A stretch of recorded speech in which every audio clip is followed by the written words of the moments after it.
실패를 경험하지 않는 사람은 아무도 없다. 저는 오늘 설교를 이렇게 시작하고 싶습니다. 우리가 살면서 누구나 성공하고 싶고 누구나 승리하고 싶지만 우리는 누구나 실패를 한두 번 경험한다는 거예요. 만약 아직까지 실패를 한 번도 경험하지 않았다면 하나님의 축복입니다. 그러나 지금까지 실패를 경험하지 않았다고 해서 내가 평생 실패하지 않을 것이다 라는 생각은, 그런 기대는 큰 착각이에요. 어리석은 생각일 것입니다. 인생을 살다 보면 때로는 이기기도 하지만 때로는 지기도 합니다. 때로는 승리하기도 하지만 때로는 패하기도 합니다. 오늘 우리가 읽은 사건은 이스라엘 역사상 가장 수치스러운 사건이라 말할 수 있을 것입니다. 이스라엘이 블레셋 사람들에게 대패를 하게 됩니다. 뿐만 아니라 이제는 블레셋 사람들에게 하나님의 법궤를 빼앗기기까지 하게 됩니다. 이스라엘 사람들에게는 상상할 수 없는 일, 하나님의 법궤가 이방인 블레셋 사람들에게 빼앗기는 일이 일어나게 된 것입니다. 감당할 수 있는 일일까? 감당할 만한 일일까? 오늘 2절의 말씀 이렇게 기록되어 있어요. 같이 한번 읽어보겠습니다. 시작. 이스라엘에 대하여 전열을 벌이니라. 그 둘이 싸우다가 이스라엘이 블레셋 사람들 앞에서 패하여 그들에게 전쟁에서 죽임을 당한 군사가 4,000명 가량이라. 이스라엘이 패하여 기록되어져 있습니다. 당시 블레셋은 이스라엘보다 약 100여 년 전에 가나안 해변에 먼저 정착했던 해양 민족이었다. 사람들은 이야기합니다. 인구의 수가 급증했기 때문에 사는 곳이 좁아져서 이스라엘이 살고 있었던 산간 지역까지 이제 올라오게 된 것이고, 그래서 국경 지역에서 전투가 종종 일어났던 것 같습니다. 문제는 이 이스라엘 백성이 뿌리도 알 수 없었던 블레셋 민족에게 처참하게 패했다라고 하는 것이지요. 오늘 2절에 보니 무려 그 전쟁에서 죽은 자가 4,000명에 달했다, 그렇게 이야기합니다. 당시 인구수를 비교해서 생각해 본다면 4,000명이라는 군사가 전멸했다고 하는 것은 굉장히 큰 패배였을 것이다. 이스라엘 사람들이 감당할 수 없었던, 이스라엘 사람들 마음의 상실감도 이루 말할 수 없을 것이다. 그렇게 사람들은 이야기합니다. 그런 실패를 맛봅니다. 그런 어려운 좌절을 이스라엘 백성이 맛본다는 거예요. 그런데 오늘 말씀을 보면서 우리가 또한 깨달아야 될 것이, 우리의 삶에도 그와 같은 실패를 겪을 수 있다라고 하는 거예요. 우리도 살다 보면 때로는 넘어지기도 하고, 때로는 예상치 못한 패배를 경험하기도 하고, 때로는 그 일 때문에 낙심하기도 하고, 그 일 때문에 절망하기도 한다라고 하는 거예요. 오늘 말씀을 보게 되면서 깨닫게 되는 것은요, 여러분, 실패가 무서운 것이 아니라 하나님 뜻대로 살지 못하는 것이 우리에게 더 큰 피해를 준다는 것을 깨달아야 되겠구나. 여러분, 실상 우리의 삶의 실패는 그리 큰 문제가 되지 않습니다. 때로는 넘어질 수 있어요. 다시 일어나면 됩니다. 때로는 망할 수도 있어요. 그러나 다시 그 자리에서 일어날 수 있어요. 그런데 문제는 그 실패로 우리가 하나님과의 관계가, 혹은 그 실패로 말미암아 하나님의 뜻을 이루지 못한다는 것. 예를 들면 이런 것이죠. 우리가 경계해야 될 것이 있다는 거예요. 사람들은 실패를 너무 두려워하기 때문에 실패하지 않으려고 신앙을 저버릴 때가 있다라고 하는 것입니다.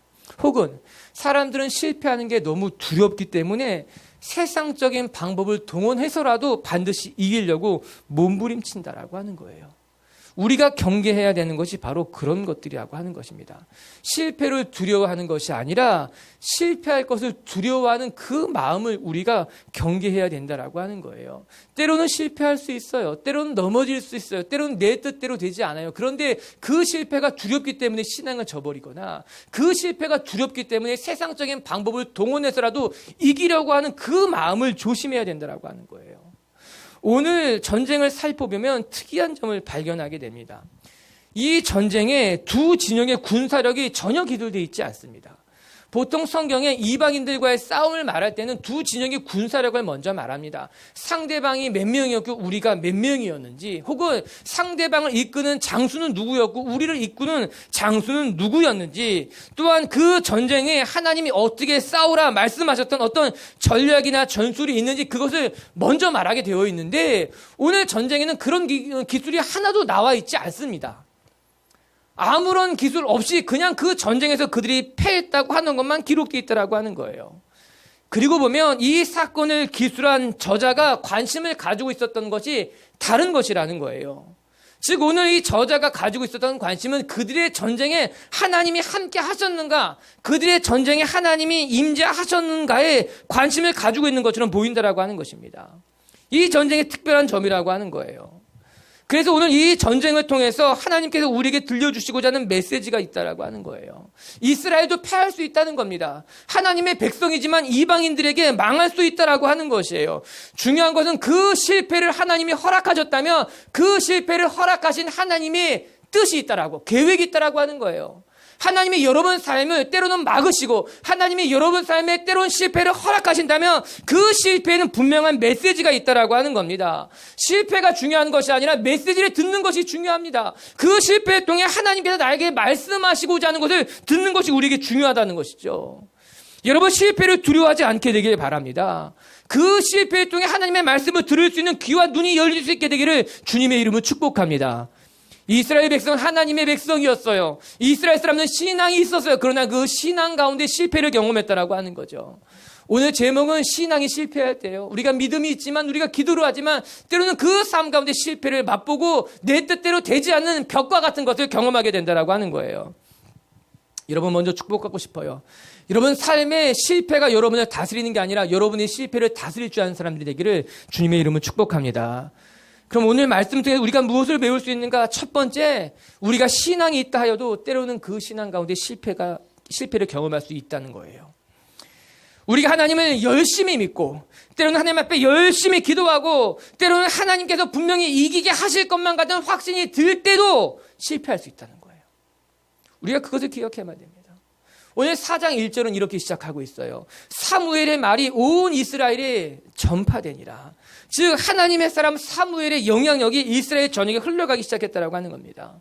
우리가 지난주 말씀에 살펴본 것 같이 이제 실로에 하나님의 말씀이 다시 임하기 시작했다라고 하는 거예요. 이스라엘 백성에게 떠났던 하나님이 영광이 돌아오기 시작했다라고 하는 겁니다.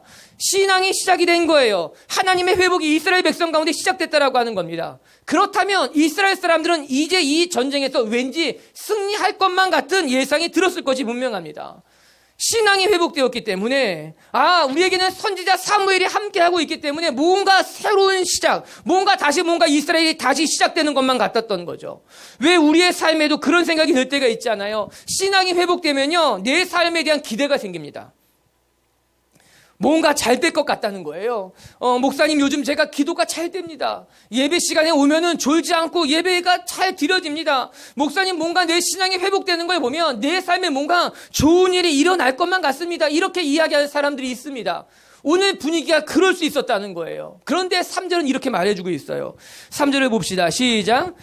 백성이 진영으로 돌아오매 이스라엘 장로들이 이르되 여호와께서 어찌하여 우리에게 오늘 블레셋 사람들 앞에서 패하게 하셨는고. 여기까지만 봅시다. 이스라엘 장로들이 이해할 수 없었다는 겁니다. 하나님 어떻게 우리가 이 전쟁에서 실패했습니까? 왜 패한 것입니까? 하나님 이 전쟁에서 왜 우리가 패한 것입니까? 이스라엘 장로들은요 이 실패를, 이 패배를 받아들일 수 없었던 것만 같습니다. 아마도 이스라엘 장로들은 이 전쟁에서 이길 것을 기대했어요. 아니 기대한 것을 넘어서서 확신하고 있었던 것만 같습니다. 하나님이 우리와 함께 하실 것이니 우리는 이길 것이 분명하다. 이 전쟁은 마땅히 우리가 이겨야만 하는 전쟁이다. 그런데 결론이 달랐다는 겁니다. 이스라엘 사람들의 기대와 확신과는 달리 이스라엘이 블레셋 사람들에게 처참하게 패배했다라고 하는 거예요. 이 말씀이 우리에게 주는 메시지가 있는 겁니다. 사랑하는 성도 여러분, 우리가 신앙을 가지고 있다고 해서 세상에서 늘 승리하느냐? 아니에요. 때로는 실패할 수도 있다는 것을 잊으면 안 됩니다. 뿐만 아니라 간절히가 기도한 일이 있다 하여도 또 어떨 때는 이것이 하나님의 뜻이 분명하다. 그렇게 보이는 일이 있다 하더라도 그것이 때때로 안 될 때가 있는 거예요. 때때로 부딪힐 때가 있는 거예요. 때때로 실패와 같은 것을 경험할 수 있다라고 하는 겁니다. 이 시점에서 우리는 우리 신앙에, 우리의 신학적인 질문과 맞부딪히게 되는 거예요. 오늘 사건이 우리에게 중요한 메시지입니다. 우리는 예수님을 믿고 신앙을 가지면 하나님이 언제나 내 편이라는 생각을 하게 됩니다. 그래서 어려운 일을 만나도 내 뜻대로 될 것 같은 거예요. 내가 기도하는 대로 길이 열릴 거라는 착각을 하게 되는 거예요. 내 삶에는 항상 승리만 있을 것이라고 하는 생각을 하게 되는 겁니다. 하지만 하나님께서 말씀하시는 건 좀 다릅니다. 여러분, 신앙은 도깨비 방망이가 절대로 아닙니다. 내 뜻이, 내가 신앙이 있다고 해서 하나님의 뜻을 내 뜻대로 좌지우지 할 수 있는 것이 아니라고 하는 거예요. 삶을 살다 보면 때로는 오늘 본문과 같은 실패를 경험하게 되는 거예요. 내가 열심히 기도하고 내가 눈물을 흘리고 내 마음을 다했음에도 불구하고 상처받는 일이 일어나는 거예요. 넘어지는 일이 일어날 수 있다라고 하는 거죠. 벽과 같은 참담함을 느낄 수 있다라고 하는 것입니다. 안타깝죠. 힘이 들죠. 그러나 그것이 우리가 살고 있는 삶일 수 있다라고 하는 거예요. 저는 성경을 보면서 이해할 수 없는 구절과 만날 때가 있어요. 특별히 사도행전 21장 보게 되면은 그와 같은 걸 느끼게 돼요. 우리 같이 한번 읽어볼게요. 사도행전 21장 10절과 11절 말씀이에요. 시작. 머물러 있다가 아가보라는 한 선지자가 유대로부터 내려와 우리에게 와서 바울의 띠를 가져다가 자기 수족을 잡아매고 말하기를 성령이 말씀하시되 예루살렘에서 유대인들이 이같이 이 띠 임자를 결박하여 이방인의 손에 넘겨주리라 하거늘. 아가보라고 하는 선지자가 바울 일행에게 내려와서 지금 예언하고 있는 장면이에요. 그런데 그 아가보 선지자의 예언이 가슴을 참 아프게 합니다. 바울의 띠를 가져다가 스스로 그것을 묶으면서 말하기를 이 띠의 임자가 예루살렘에 가면 이와 같이 결박을 당하게 될 것이고 이와 같이 고난과 환난을 만나게 될 것이라고 하는 거예요. 그것이 선지자의 예언이었다라고 하는 겁니다. 그 예언뿐만 아니라 사도행전 20장 23절에 보면 또 이런 말씀이 나와요. 오직 성령이 각성해서 내게 증언하여 이르되 결박과 반란이 나를 기다린다 하니. 바울이 예루살렘에 가면 그곳에서 나를 기다리고 있는 것은 환난과 결박이라고 하는 거예요. 더 큰 고난이 나를 맞이하고 있다는 겁니다. 여러분, 놀랍지 않습니까? 안타깝지 않습니까? 바울은 복음을 위해 목숨을 내던진 인물입니다. 그의 삶은 온통 그리스도를 위한 헌신과 눈물과 기도였어요. 다 내어줬던 사람이에요. 그런데 정작 그의 삶에 기다리고 있는 것은 환난이랍니다. 고난이랍니다. 역경이라고 말하고 있는 것 아니겠습니까? 이해할 수 있겠어요? 이런 예언을 여러분은 받아들일 수 있겠어요? 동의할 수 있겠어요? 한평생 주를 위해 헌신했는데, 한평생 내가 가진 모든 것을 다 내어드렸는데 오히려 환난과 시험이 나를 기다리고 있다. 오늘 우리는 이 말씀을 제대로 봐야만 됩니다. 하나님을 믿고 신앙을 갖는다고 해서 항상 성공이 보장되고 항상 승리할 것이라고 말하는 선지자는 거짓 예언자입니다. 그것은 사람의 귀를 즐겁게 하는 것뿐인 거예요. 하나님의 뜻과는 다르다라고 하는 것입니다. 우리가 신앙이 있고 우리가 예수를 잘 믿고 주님 앞에 헌신한다 하여도 우리의 삶에는 여러분 때로는 고난이 있어요. 때로는 역경을 만나기도 해요. 어려움을 경험하기도 한다라고 하는 겁니다. 그리고 성공하지 못하고 실패할 때도 있다라고 하는 거예요. 그것을 경험한다라고 하는 것입니다. 이때 중요한 것이 하나님의 메시지인 거예요. 그 실패를 통해 하나님이 지금 나에게 주시는 메시지가 무엇이며 그 고난과 역경을 통해 하나님이 이루고자 하시는 하나님의 뜻이 무엇인가를 깨닫는 것이 중요하다라고 하는 것입니다. 사랑하는 빛의 교회 성도 여러분, 이 사실을 여러분 잊지 않게 되기를 바라요. 우리가 신앙이 있고 열심히 기도하고 헌신을 하여도 우리의 삶에는 때로는 실패와 환난과 낙담을 만나는 일을 만날 것입니다. 그런데 그 순간마다 여러분이 낙심하거나 절망하는 것이 아니라 그 순간에 하나님의 뜻을 묻고 하나님의 메시지를 들을 수 있는 귀와 눈이 열리게 되길 주님의 이름으로 축복합니다. 아무런 어려움 없이 실패의 경험 없이 자란 아이와 때로는 실패를 경험하기도 했지만 그 실패를 딛고 이기는 법을 배우는 법을 자란 아이 중에 누가 더 강한 어른으로 성장할 수 있겠습니까? 물론 우리 아이가 아무런 어려움 없이 실패 없이 자라는 것도 모든 부모가 바라는 일이겠지만 아니에요. 그런 아이들보다 때로는 실패를 경험하고 때로는 어려운 일을 만나지만 그 실패를 딛고 일어나는 법을 배운 아이가 더 강한 어른으로 성장할 수 있다라고 하는 것이에요. 우리 신앙도 그와 똑같습니다. 우리가 때로는 고난을 만나고 하나님이 우리의 삶에 실패를 허락할 때 그것은 우리를 더 강하게 만들며 우리를 온전하게 만들고자 하는 하나님의 뜻이기에 그 실패는 우리를 연단하는 정금처럼 만드는 하나님의 축복이 될 줄로 믿습니다. 날마다 성공을 바라는 어린아이와 같은 신앙이 아니라 여러분 삶이 실패를 만날 때 그 실패를 받아들이고 그 실패를 딛고 일어설 수 있는 저와 여러분들이 되길 주님의 이름을 축복합니다. 두 번째, 오늘 말씀을 통해 또 한 가지 깨닫게 되는 것은 이 사건을 통해서 우리가 배우게 되는 것, 그것은 형식적인 신앙이 얼마나 위험한가 하는 사실이에요. 실상 오늘 이스라엘에게 주신 하나님의 메시지이기도 하며 이스라엘 백성의 실패의 원인이기도 합니다. 그들의 신앙은 형식적이었다는 거죠. 우리 3절의 말씀을 마저 읽어볼게요. 3절입니다. 시작. 백성이 진영으로 돌아오매 이스라엘 장로들이 이르되 여호와께서 어찌하여 우리에게 오늘 블레셋 사람들 앞에서 패하게 하셨는고 여호와의 언약궤를 실로에서 우리에게로 가져다가 우리 중에 있게 하여 그곳으로 우리를 우리 원수의 손에서 구원하게 하자니 법궤만 가지고 오면 이스라엘이 이길 것이라고 그들은 어리석은 신앙을 가지고 있었습니다.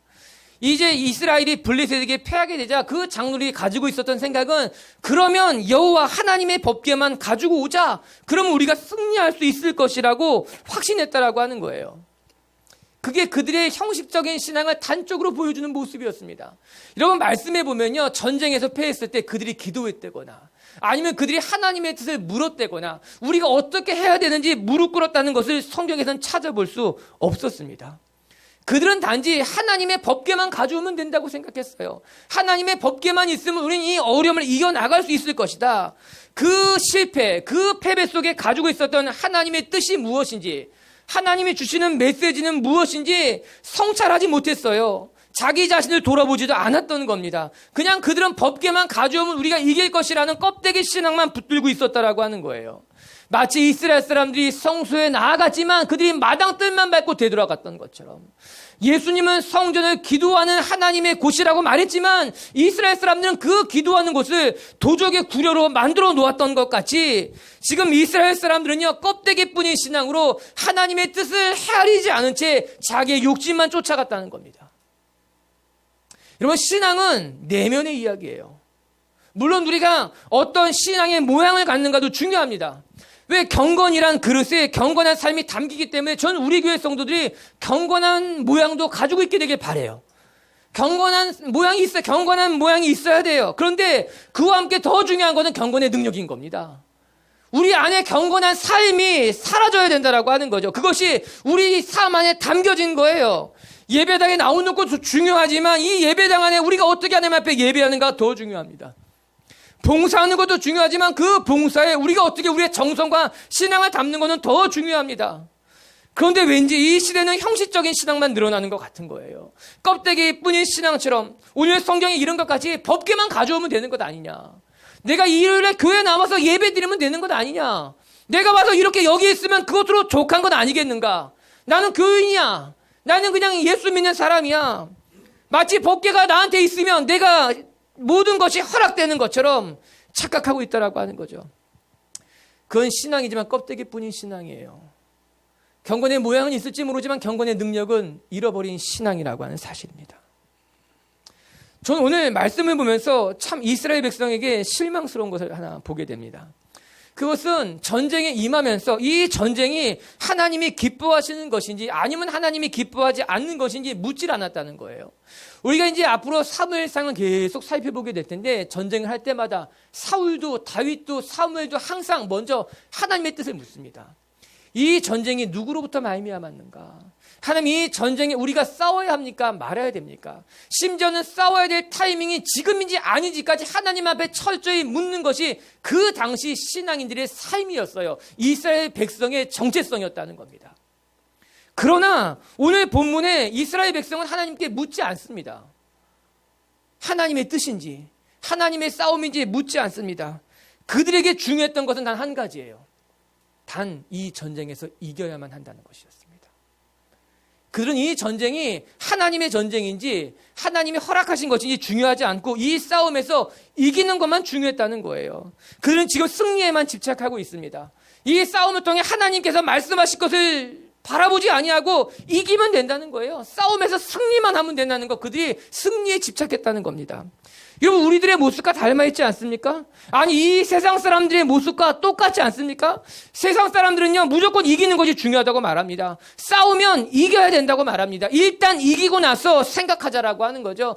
역사는 이기는 사람들의 것이라고 말합니다. 이기고 나서 다시 쓰면 된다고 말합니다. 그것이 세상의 논리인 거예요. 그런데 어느 날 그 세상의 논리가 교회 안에 들어오는 것 같아요. 무조건 이기면 되는 거죠. 무조건 부흥하면 되는 거죠. 무조건 늘어나면 되는 거죠. 너의 삶에 승리하면 된다는 거예요. 오늘 성경에 이스라엘 백성에게 그런 세속적인 모습을 발견하게 됩니다. 하나님의 뜻이 중요하지 않다는 거예요. 무조건 싸움에 이기기만 하면 됩니다. 심지어는 실로에 있는 하나님의 법궤를 가져와서 내가 이용하더라도 내가 싸움에 이기면 되는 거예요.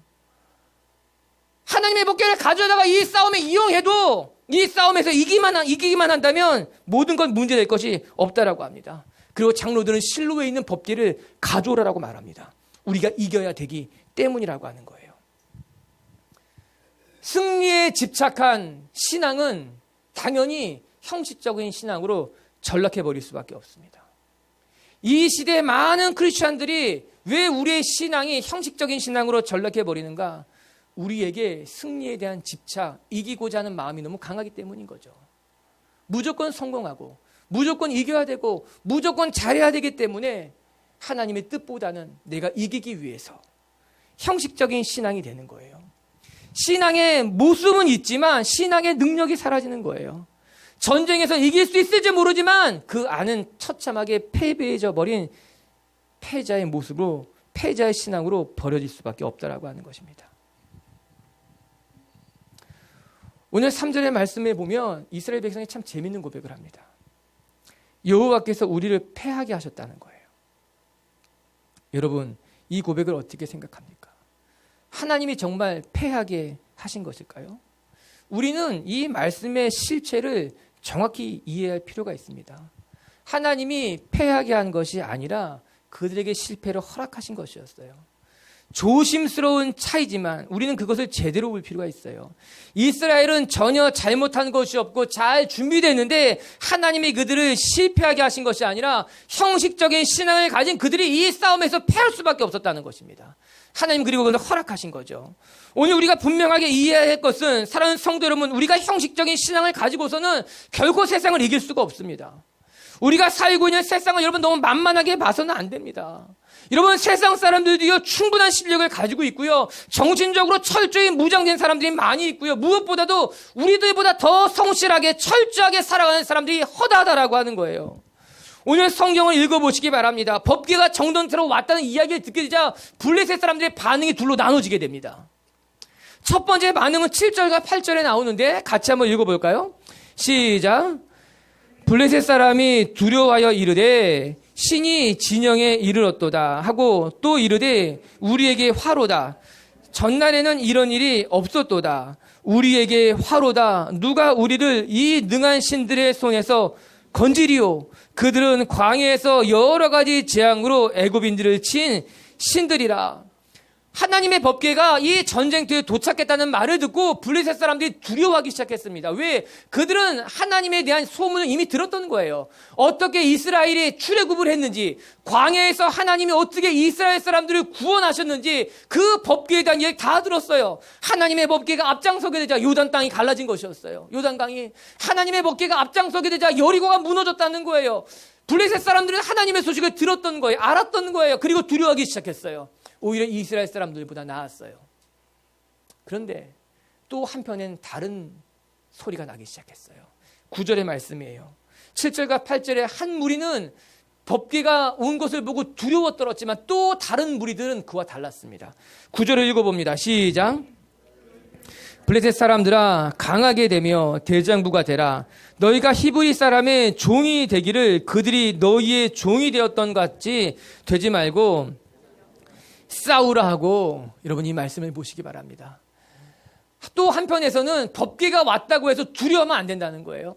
여러분 9절 하절만 딱 떼어놓고 보게 되면요, 마치 하나님이 여호수아 모세를 위로하고 격려하는 것 같지 않습니까? 마음을 강하게 하시라, 담대히 하시라, 두려워하지 마시라.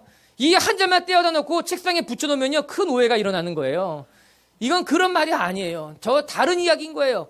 블레셋 사람들이 하나님을 대적하면 그들이 서로가 서로를 격려하고 있는 겁니다. 우리 두려워하지 말자. 우리 용기를 내자. 우리가 싸워 이길 수 있을 거라는 거예요. 그리고 그들이 용기를 냅니다. 힘을 냅니다. 이스라엘과 맞서 싸워 승리하게 된다라고 하는 거죠. 여러분, 세상 사람들도요 서로 격려합니다. 서로 위로합니다. 마음에 큰 힘을 얻으면서 싸움을 준비하고 있다라고 하는 것이죠. 우리가, 여러분, 세상 사람들을요 너무 쉽게 보면 안 되는 겁니다. 우리가 맞서 싸우는 세상을 그렇게 노릇노릇하게 볼 수 없다라고 하는 것이에요. 세상 사람들은요, 우리보다 더 철저히 준비하기도 합니다. 더 강하고 담대할 때도 있습니다. 우리들보다 더 성실하게 자기의 맡은 바 일을 잘 감당할 때도 많이 있다라고 하는 거예요. 이 말을 보면서 그렇지. 우리가 어떤 삶을 살아가야 되는가. 우린 더 단단하게 무장해야 되는 거예요. 더 철통같이 우리의 삶을 지켜내야 된다라고 하는 것입니다. 오늘 결론이 어떻게 나는가? 11절은 이렇게 말합니다. 11절을 읽어봅니다. 시작. 하나님의 괴는 빼앗겼고 엘리의 두 아들. 여러분, 오늘 사건의 결말은요, 하나님의 괴를 빼앗겼다는 겁니다. 그 빼앗긴 자리 앞에 홈리와 비느하스는 죽임을 당했다고 그렇게 이야기하고 있는 것 아닙니까? 안타까운 일인 거예요. 일의 결말은 이렇게 됐다라고 하는 것입니다. 사랑하는 빛의 교회 성도 여러분, 형식적인 신앙의 결말은 수치스러운 삶일 수밖에 없습니다. 오늘 성경은 그 형식적인 신앙이 어떻게 마지막을 보게 되는가를 잘 우리에게 나타내주고 있는 말씀인 거죠. 기억하시기 바랍니다. 여러분, 형식적인 신앙으로 세상과 맞서 싸울 수가 없습니다. 승리만 집착하는 신앙으로서 우리는 세상과 싸울 수 없다라고 하는 거예요.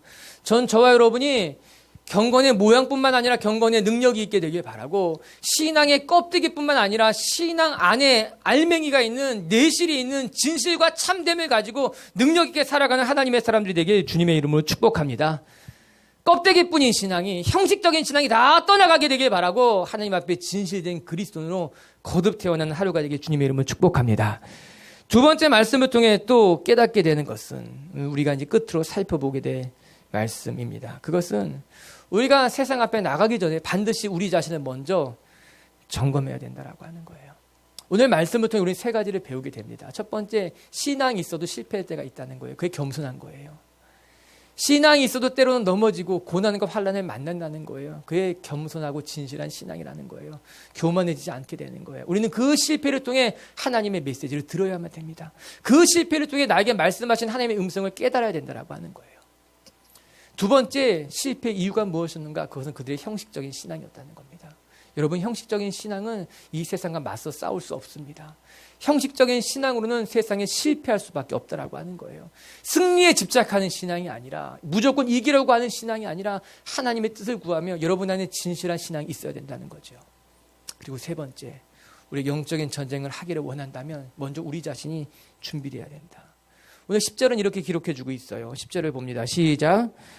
블레셋 사람들이 쳤더니 이스라엘이 패하여 각기 장막으로 도망하였고 사륙이 심히 커서 이스라엘 보병에 엎드러진 자가 3만 명이었더라.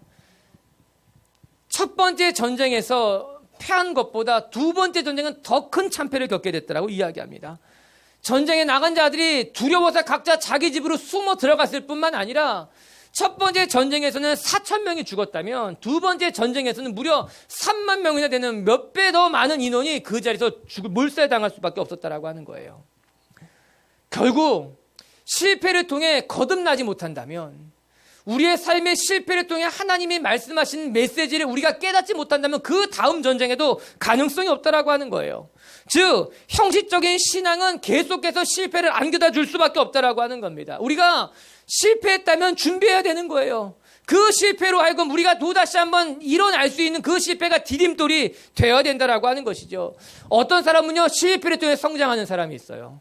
그럼 어떤 사람은요, 똑같은 실수를 반복하는 사람이 있다라고 하는 거예요. 우리의 신앙이 왜 잘하지 못하는 것일까? 우리는 날마다 왜 제자리에 멈추는 것일까? 왜 반복되는 실수를 계속하게 되는 것일까? 여러분, 실패가 중요한 것이 아니라 그 실패를 겪고 나서 실패가 여러분 삶의 디딤돌이 되어야 되는 거예요. 그 실패를 통해 하나님 앞에 한 걸음 더 나아갈 줄 알아야 되는 거예요. 그 실패가 우리의 삶을 더 단단하게 만들어가야 된다라고 하는 겁니다. 신명기 23장 9절에 하나님이 모세에게 이렇게 말씀하십니다. 읽어봅니다. 시작.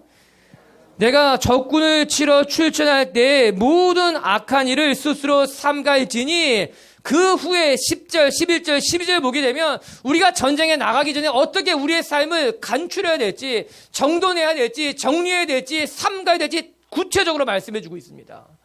전쟁에 나가는 사람이라면 먼저 자기 자신을 돌봐야 된다는 거예요. 먼저 내 안에 있는 거짓과 악한 것을 제거해야 된다라고 하는 거예요. 하나님 앞에 정결한 백성이 되어야지 그 전쟁에서 이길 수 있을 것이라고 성경이 말해주고 있는 것 아닙니까? 그것이 이스라엘 백성이 전쟁에 나가는 원칙이었습니다. 항상 전쟁에 나가기 전에, 전쟁에 나가기에 앞서서 내 안에 있는 연약한 것 삼가해라는 거예요. 너 안에 있는 악한 것을 제거할 줄 알아야 된다라고 하는 사실입니다. 우리는 이 말씀을 귀담아 들어야 됩니다. 우리의 삶에 날마다 영적인 전쟁이 일어나기에 앞서서 먼저 우리는 우리의 삶의 운매무새를 단정하게 해야 됩니다. 하나님 앞에 내 안에 부끄러운 것은 없는지, 내가 마치 아간과 같은 어리석음을 범하고 있지는 않은지, 내 안에 삼가해야 될 것은 무엇인지 돌아보는 것이 우리에게 필요하다라고 하는 겁니다. 그리고 그렇게 먼저 준비될 때 우리는 우리 앞에 있는 영적인 전쟁에서 승리할 수 있게 된다라고 하는 것이죠. 빛의 교회 성도 여러분, 날마다 하나님 앞에 준비된 백성들이 되길 주님의 이름으로 축복합니다.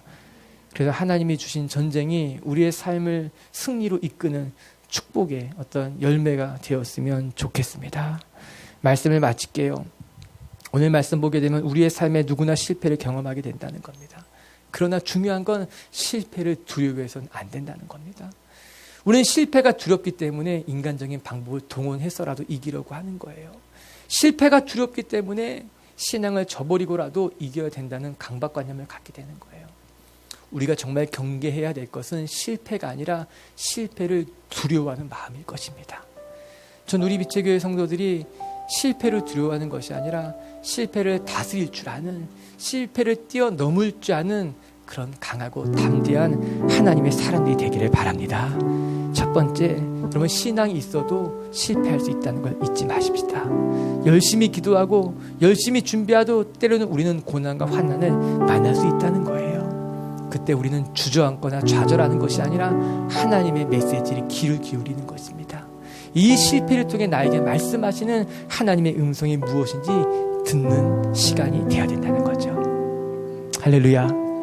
그리고 두 번째, 형식적인 신앙으로는 세상을 맞서 싸울 수 없습니다. 승리만 집착하는 어리석은 신앙으로서는 우리에게 맡겨진 일을 감당할 수 없습니다.